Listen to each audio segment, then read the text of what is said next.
Hello everyone. इस video में हम देखेंगे एंथ्रो का सिलेबस। जैसा कि आपको पता है, कोई भी ऑप्शनल होता है जो यूपीएससी का, उसके अंदर दो पेपर्स होते हैं, पेपर 1 एंड पेपर 2। और ये कितने मार्क्स का होता है? 500 का, 250 ईच। तो आज हम बात करेंगे पेपर 1 की। ठीक है, तो हम स्टार्ट करेंगे 1.1 से। 1.1 के अंदर क्या है? Meaning, scope, development of anthro. ठीक है, एंथ्रो का मीनिंग क्या है, स्कोप क्या है, कैसे सब्जेक्ट डेवलप हुआ, उसके बारे में हम देखेंगे। सेकंड क्या करेंगे, हम रिलेशनशिप्स पढ़ेंगे इसकी दूसरे डिसिप्लिन्स के साथ, जैसे कि सोशल साइंस के साथ, लाइफ साइंसेस के साथ, अर्थ साइंस के साथ, ह्यूमैनिटीज के साथ, और भी बहुत सारी।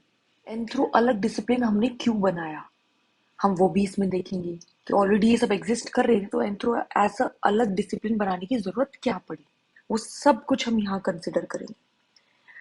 यहाँ पे हम कुछ प्रोज भी पढ़ेंगे, कुछ कॉन्स भी पढ़ेंगे, कुछ सिमिलैरिटीज पढ़ेंगे, इन डिसिप्लिन के साथ क्या क्या सिमिलैरिटी है या फिर इनके साथ क्या डिफरेंसेस हैं, हम वो भी यहाँ सब देखेंगे।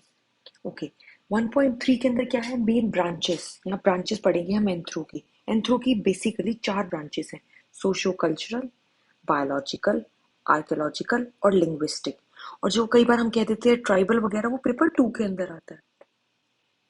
तो जनरली पेपर 1 के अंदर हम ये चार चीजें पढ़ेंगे। बायोलॉजिकल बेसिकली फिजिकल भी आप कह सकते हैं उसे। ठीक है, नेक्स्ट है 1.4। ये बायोलॉजिकल और फिजिकल का पार्ट है। तो हम पहले क्या पढ़ेंगे? ह्यूमन इवोल्यूशन और एमर्जेंस ऑफ मैन। मैन कैसे इवॉल्व हुआ। तो पहले हम कुछ देखेंगे इनके फैक्टर्स, बायोलॉजिकली क्या फैक्टर्स थे और कल्चरल फैक्टर क्या थे ह्यूमन इवोल्यूशन के। फिर हम देखेंगे कुछ थ्योरीज ऑर्गेनिक इवोल्यूशन से रिलेटेड। प्री डार्विन, डार्विन के आने से पहले कौन सी थी, पोस्ट डार्विन कौन सी है, प्री डार्विन में हम जैसे लैमार्क वगैरह की थ्योरीज पढ़ेंगे। फिर हम कुछ पढ़ेंगे सिंथेटिक थ्योरीज पढ़ेंगे। और बेसिकली हम कुछ टर्म्स पढ़ेंगे, कुछ कंसेप्ट पढ़ेंगे, डोल रूल से रिलेटेड, कॉप से रिलेटेड, गॉस रूल से रिलेटेड, और कुछ अलग अलग थ्योरीज भी पढ़ेंगे, जैसे कि एडेप्टिव रेडिएशन की, मोजाइक इवोल्यूशन की। ये बहुत छोटे छोटे टॉपिक्स हैं, लेकिन क्योंकि इसके अंदर दिए हैं तो मैंने वर्ड बाय वर्ड तोड़ा है, ताकि मेरा एक भी टर्म मिस नहीं हो। तो आपको भी ऐसे ही करना है, सिलेबस लेना है, डाउनलोड करना है, और एक एक वर्ड को स्पेस देके ऐसे ही कर लेना है, ताकि आपका एक भी टॉपिक मिस नहीं हो। तो अब हम देखते हैं 1.5। इसमें क्या है? Characteristics of primates. इसके अंदर हम देखेंगे इवोल्यूशनरी ट्रेंड्स, प्राइमेट टेक्सोनॉमीज देखेंगे, उनके अडेप्टेशंस देखेंगे, उनके बिहेवियर देखेंगे, और लिविंग मेजर प्राइमेट्स कौन कौन से हैं। कंपैरेटिव एनाटॉमी देखेंगे हम मैन की और एप की, उसी के अंदर कुछ सिमिलैरिटीज देखेंगे या हम उनसे डिसिमिलर कैसे हैं वो चीजें देखेंगे। तो बेसिकली हमें सब डिफरेंसेस और सिमिलैरिटीज पढ़ने हैं इसके अंदर। हम कुछ स्केलेटल चेंजेस देखेंगे कि इरेक्ट पोस्चर की वजह से क्या चेंजेस आए। पहले इंसान बायपेडलिज्म वगैरह थे, जो स्पीशीज थे, फिर वो इरेक्ट पोस्चर में कैसे आया, उसे क्या फायदे हुए, क्या नुकसान हुए, वो सारा इसके अंदर हम स्टडी करेंगे। फिर आता है 1.6। इसके अंदर हम क्या करते हैं? जनरली फाइलोजेनेटिक स्टेटस पढ़ते हैं, उसकी कैरेक्टरिस्टिक्स देखेंगे और जोग्राफिकल डिस्ट्रीब्यूशन देखेंगे। देखिए, यूपीएससी ने एक एक वर्ड अच्छे से लिखा हुआ है, एक एक वर्ड पे ध्यान देना है और उसी के हिसाब से अपने नोट्स प्रिपेयर करने हैं हर टॉपिक के ऊपर एक एक पेज के। तो इसके अंदर क्या है 1.6 के अंदर? जो हमारे होमिनिड्स थे, जनरली जो हमसे पहले रहे हैं, ह्यूमन होम, हम होमो सेपियन है, हम लोगों से पहले जो रहे हैं, हम उनके बारे में पढ़ेंगे। ऑस्ट्रेलोपिथेकस पढ़ेंगे, जो अफ्रीका के अंदर था। ठीक है, होमो इरेक्टस पढ़ेंगे, यूरोप वाले पढ़ेंगे हम, जावा मैन पढ़ेंगे, हम नियंडरथल पढ़ेंगे। आजकल नियंडरथल पे अभी आपको पता है कि एक नोबेल प्राइज भी मिला है, वो उसने इसी के ऊपर रिसर्च करी है। रोडेशियन मैन पढ़ेंगे, होमोसेपियंस पढ़ेंगे, क्रोमैग्नन वगैरह देखेंगे, हम ये सारे देखेंगे। इसके अंदर हम पूरी कैरेक्टरिस्टिक्स पढ़ेंगे और कहाँ कहाँ जोग्राफिकली लोकेटेड है वो भी हम देखेंगे। फिर नेक्स्ट पार्ट क्या आता है 1.7। इसमें क्या पड़ता है? हमारा सेल है, डीएनए का स्ट्रक्चर है, प्रोटीन सिंथेसिस है, जीन है, म्यूटेशन है, क्रोमोसोम्स है, सेल डिवीजन, एक एक टर्म को पढ़ेंगे। उसके बाद हमारा आ गया आर्कियोलॉजी। ये अब तक था हमारा फिजिकल वाला पार्ट जो हमने अब तक ऊपर देखा। अब हम यहाँ देखते हैं आर्कियोलॉजी। आर्कियोलॉजी के अंदर पहले तो हम कुछ डेटिंग मेथड्स पढ़ेंगे। आप लोगों ने देखा होगा कि किसी की एज पता करनी हो, एग्जिस्टेंस पता करनी हो, तो हम डेटिंग मेथड्स यूज करते हैं। कार्बन डेटिंग आई थिंक बहुत पॉपुलर नेम है, आप लोगों ने सुना ही होगा। तो फिर उसके बाद हम देखिए कल्चर इवोल्यूशन, कैसे Palaeolithic, meso, neo, chalco, bronze, iron age, इसी के अंदर हड़प्पन एज भी आ जाती है आपकी, आईवीसी वाली। तो यहाँ देखेंगे प्री हिस्ट्रिक कल्चर। मैं कह रही थी ना कि GS1 के अंदर, मेरी लास्ट वीडियो मैंने बताया था कि GS1 के साथ ओवरलैपिंग है, तो यहाँ पे हम थोड़ा बहुत वो पार्ट देखेंगे जो आपका वहां भी हेल्प करेगा। तो ये था आर्कियोलॉजी। कुछ आर्कियोलॉजी पेपर 1 के अंदर है और कुछ पेपर 2 के अंदर है। पेपर 2 के अंदर यही चीज हम इंडियन कॉन्टेक्स्ट में पढ़ेंगे, यहाँ हम पढ़ेंगे वर्ल्ड के कॉन्टेक्स्ट में, यही आर्कियोलॉजी। चलिए नेक्स्ट अब पार्ट आ गया हमारा सोशो कल्चर का। मैंने देखिए सोशो कल्चर का ना अलग से एक पेज बना लिया ताकि जब मैं पढ़ूँ तो सारा एक पेज के अंदर आ जाए। तो सोशो कल्चर के अंदर हम क्या पढ़ेंगे? Nature of culture, society, society के अंदर जैसे कॉन्सेप्ट हो गए, इंस्टीट्यूशंस हैं, ग्रुप है, स्ट्रेटिफिकेशन है। फिर हम पढ़ेंगे मैरिज के ऊपर, मैरिज की डेफिनेशन, यूनिवर्सल, क्या मैरिज यूनिवर्सल है या नहीं है, क्या हमें दूसरी कंट्रीज में भी मैरिज देखने को मिलती है? हाँ मिलती है। तो उसके बारे में कुछ लॉज पढ़ेंगे हम मैरिज के, endogamy, exogamy, hypergamy, hypogamy, incest, taboo, types पढ़ेंगे हम, monogamy, polygamy, polyandry, group marriages, functions होंगे, कुछ रेगुलेशंस होगी, मैरिज पेमेंट्स होती है, हमें पता है ब्राइड वेल्थ और डाउरी चलती है, उसके बारे में हम देखेंगे। फिर हम फैमिली का पढ़ेंगे, सेम डेफिनेशन देखेंगे, यूनिवर्सैलिटी देखेंगे, family, house hold, domestic groups देखेंगे, इसके फंक्शंस देखेंगे, टाइप्स ऑफ मैरिजेस देखेंगे हम, ब्लड रिलेशन से रिलेटेड क्या होते हैं, कुछ शादी के बाद हमारी फैमिली लोग बनते हैं उसके बारे में देखेंगे, रेसिडेंस से कैसे होता है, ये सब देखेंगे। फिर हम देखेंगे इम्पैक्ट ऑफ अर्बनाइजेशन की वजह से फैमिली पे क्या इम्पैक्ट पड़ा, इंडस्ट्रियलाइजेशन से क्या हुआ, फेमिनिस्ट मूवमेंट्स क्या है फैमिली की। आप देख पा रहे हो कितना डिफरेंट डिफरेंट डायमेंशन है इस सब्जेक्ट के अंदर। फिर आता है हमारी किनशिप, किनशिप वगैरह जैसे हमारी एक्सटेंडेड फैमिलीज हैं, रिलेटिव्स हैं, उनके बारे में पता लगेगा इस टॉपिक के अंदर। ये ऐसे ही इसके अंदर है, प्रिंसिपल हैं, कुछ इसके फॉर्म्स हैं, कुछ टर्मिनोलॉजीज हैं इसके अंदर, डिसेंट अलाइंस के बारे में हम देखेंगे। फिर हम देखेंगे इकोनॉमिक ऑर्गेनाइजेशन, कैसे इकोनॉमिक मीन्स, इकोनॉमिक लाइफ कैसे डिवाइडेड है, वो सब हम यहाँ देखेंगे, मीनिंग, इसका स्कोप, रेलिवेंस क्या है। कुछ हम डिबेट्स पढ़ेंगे यहाँ पे, प्रिंसिपल्स गवर्निंग प्रोडक्शन देखेंगे, डिस्ट्रीब्यूशन, एक्सचेंज देखेंगे हम, कम्युनिटीज के अंदर हंटिंग, गैदरिंग, फिशिंग, कह रही थी ना कैसे कैसे इकोनॉमिक मीन्स है, उनके बारे में हम देखेंगे। हॉर्टिकल्चर है, एग्रीकल्चर है, ग्लोबलाइजेशन या इंडिजिनस इकोनॉमिक सिस्टम्स क्या है, वो सारा यहाँ पढ़ेंगे। फिर हम कुछ पॉलिटिकल ऑर्गेनाइजेशन पढ़ेंगे, सोशल कंट्रोल पढ़ेंगे, बैंड होता है, ट्राइब होता है, किंगडम होता है या स्टेट क्या होती है, कंसेप्ट ऑफ पावर क्या है, अथॉरिटी क्या है, सोशल कंट्रोल क्या है, law, justice, simple simple societies के अंदर क्या है, वो सब हम यहाँ देखेंगे। फिर हमारा नेक्स्ट टॉपिक है रिलीजन, रिलीजन के बारे में हम पढ़ेंगे, मोनोथीज्म, पॉलीथीज्म, सेक्रेड प्रोफेन क्या है, मिथ्स और रिचुअल्स क्या होते हैं, ट्राइबल, पीजेंट सोसाइटी के अंदर रिलीजन की क्या क्या फॉर्म्स हैं।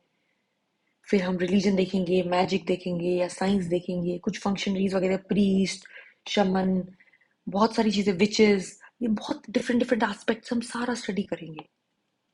फिर आता है एंथ्रोपोलॉजिकल थ्योरी, सबसे लेंथी पार्ट है इसका, और ये सबसे, आई वुड से कि सबसे इम्पोर्टेंट पार्ट है, क्योंकि यहीं से आप थिंकर्स आगे जो सोशो वाला पार्ट था ऊपर, वहां पे इनको कोट करते हैं इसी को, और इन लोगों ने कुछ फील्ड वर्क्स करे तो उनके बेसिस पे कुछ थ्योरीज बनाई हुई हैं, वो थ्योरीज की डिटेल इसके अंदर है। जनरली मैंने इसको ऐसे स्प्लिट कर दिया अपना, हमें 10 थ्योरीज पढ़नी है बेसिकली, जैसे कि क्लासिकल इवोल्यूशनिज्म पढ़ना है, हिस्टोरिकल पार्टिकुलरिज्म पढ़ना है, डिफ्यूजनिज्म पढ़ना है, फंक्शनलिज्म पढ़ना है, और टाइलर का पढ़ेंगे हम, बोस का पढ़ेंगे, मेडलॉस्की पढ़ेंगे, रेडक्लिफ ब्राउन पढ़ेंगे, लेवी स्ट्रॉस पढ़ेंगे, कल्चर पर्सनालिटी के कुछ पढ़ेंगे हम थ्योरीज, न्यू इवोल्यूशनरिज्म पढ़ेंगे, कल्चर मटेरियलिज्म पढ़ेंगे, बहुत सारी हम थ्योरीज यहाँ करेंगे, कॉग्निटिव थ्योरीज पढ़ेंगे हम, पोस्ट मॉडर्निज्म इन एंथ्रो पढ़ेंगे हम। तो ये सारी थ्योरीज बहुत इंपॉर्टेंट है और सबसे लेंदी पार्ट है, जैसे मैंने आपको बताया, और ज़्यादा सबसे ज़्यादा टाइम भी इसी में लगेगा, और यहाँ प्लीज़ टाइम दीजिएगा। फिर नेक्स्ट पढ़ेंगे हम कल्चर, लैंग्वेज, कम्युनिकेशन, ये लिंग्विस्टिक पार्ट का है, हमने ऊपर डिस्कस किया था ना ब्रांचेस इन थ्रू की, तो ये लिंग्विस्टिक, कैसे हमारी लैंग्वेज डेवलप हुई है, कैसे हम कम्युनिकेट करते हैं, कैसे हम अलग अलग, जब अलग अलग लोगों से बात करते हैं, अलग अलग कह सकते हैं, जैसे एज ग्रुप डिफरेंट डिफरेंट होती है, जब हम उन लोगों से बात करते हैं तो हम किस स्टाइल में बात करते हैं वो सारे यहाँ देखेंगे। नेचर, ओरिजिन देखेंगे, कैरेक्टरिस्टिक्स देखेंगे, वर्बल नॉन वर्बल देखेंगे, यूज देखेंगे। लगता है कि इंपॉर्टेंट नहीं होगा, लेकिन ये बहुत इंपॉर्टेंट पार्ट है।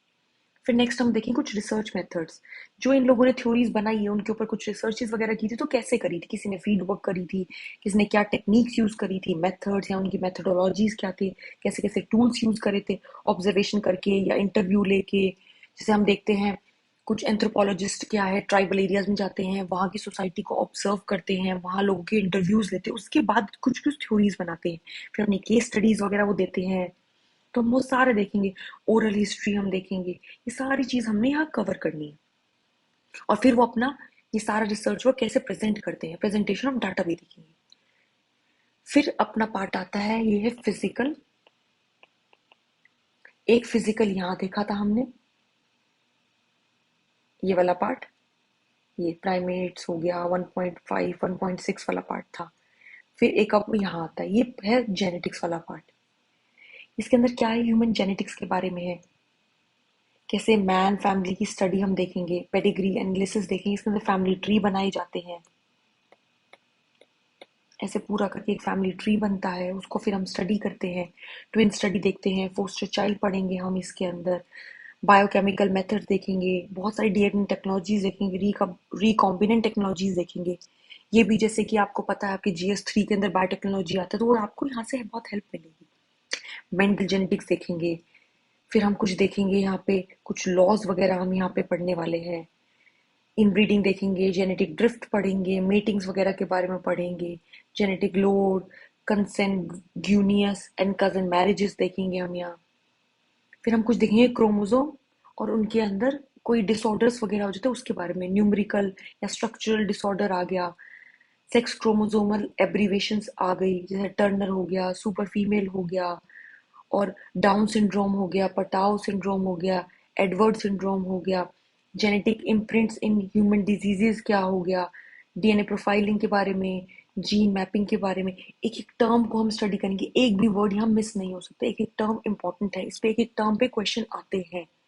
फिर नेक्स्ट हम पढ़ेंगे रेस के बारे में, रेसिज्म के बारे में, क्या क्राइटेरिया है उनके, कैसे कैसे ट्रेट्स है, हेरिडिटरी और एनवायरनमेंट से क्या इफेक्ट होता है उसका।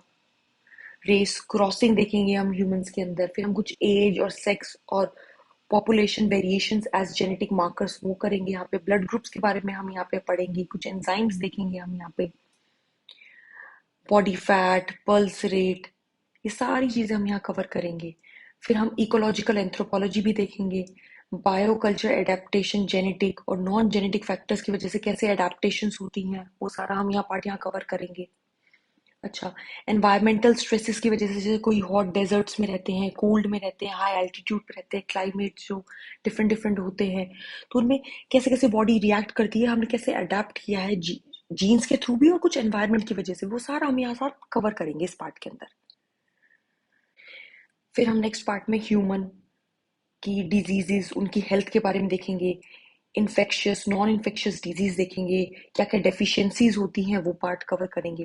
फिर हमारा नेक्स्ट पार्ट क्या आता है, ह्यूमन ग्रोथ एंड डेवलपमेंट के बारे में, prenatal, infant, childhood, maturity, यह सारी देखेंगे। ये जो स्टेजेस ऑफ ग्रोथ है उसके बारे में हम स्टडी करेंगे, एजिंग के बारे में देखेंगे, कुछ थ्योरीज देखेंगे हम यहाँ पे, ग्रोथ थ्योरीज यहाँ पढ़ेंगे हम। फिर नेक्स्ट हम पढ़ेंगे मेनार्क, मेनोपोज देखेंगे हम, फर्टिलिटी के बारे में पढ़ेंगे यहाँ पे। कुछ डेमोग्राफिक थ्योरीज दी गई हैं, बायोलॉजिकल, सोशल या कल्चरल, क्या क्या किस वजह से अडेप्ट हुई, वो सारा पार्ट कवर करेंगे। फर्टिलिटी, नेटैलिटी, मोर्टेलिटी, इनके भी फैक्टर्स हम सारे यहाँ पे पढ़ेंगे। फिर एक आता है एप्लीकेशंस ऑफ एंथ्रोपोलॉजी, ये बेसिकली अप्लाइड एंथ्रोपोलॉजी है।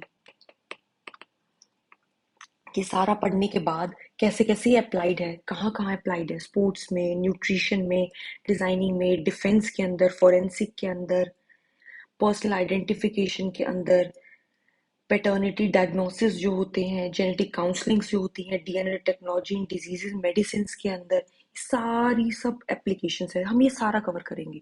तो ये था पेपर 1 के बारे में। तो पेपर 1 आपने देख लिया कि बहुत ज्यादा लेंदी है और हमें एक एक वर्ड पे ध्यान देके एक एक चीज अच्छे से पढ़नी है। Thank you.